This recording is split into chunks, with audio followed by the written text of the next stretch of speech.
Universiti Malaysia Kelantan UMK telah memperkenalkan batik Kelantan pada pertunjukan fashion antarabangsa di Runhua Fashion Week di Jiangxi Institute of Fashion Technology JIFT di China pada 20 hingga 25 Oktober 2025. Program Runhua Fashion Week 2025 anjuran oleh JIFT merangkumi pertunjukan fashion dari industri pakaian dan tekstil seluruh China, pertandingan model dan fashion untuk pelajar prasiswazah peringkat antarabangsa serta forum berkaitan warisan dan industri pakaian.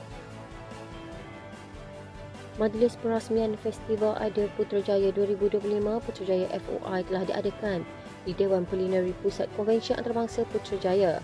Turut hadir Menteri Pendidikan Tinggi Yang Berhormat Datuk Seri Dr. Zamri Abdul Kadir, Timbalan Menteri Pendidikan Yang Berhormat Datuk Teknologis Mustafa Sakmud dan Ketua Pengarah Pendidikan Tinggi Datuk Profesor Dr. Azlinda Azman.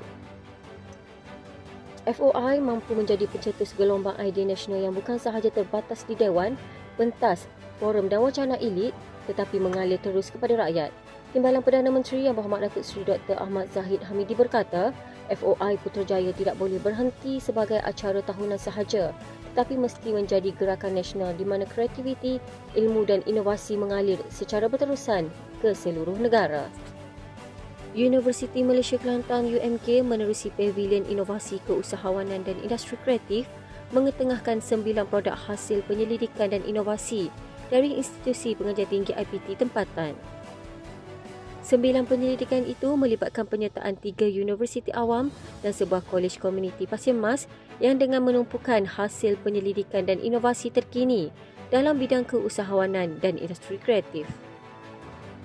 Produk yang dipamerkan mempunyai potensi komersial yang tinggi dan berimpak tinggi selaras dengan tema Putrajaya FOI iaitu Madani, Melakar Masa Depan, Merealisasikan Idea, dipamerkan di Dewan Puterabi Pusat Konvensyen Antarabangsa PICC Putrajaya bermula 4 hingga 8 November 2025.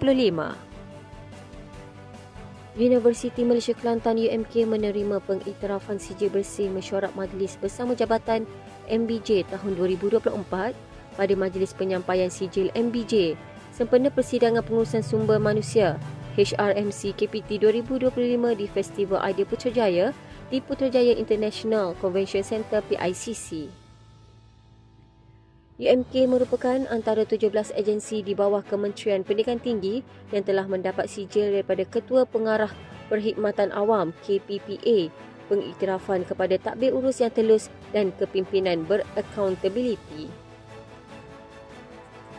Ahli Lembaga Pengarah Perbadanan Tabung Pendidikan Negara PTPTN, Datuk Norasni Ayub dilantik semula Profesor Ejang di Fakulti Keusahawanan dan Perniagaan FKP berkuat kuasa 1 September 2025.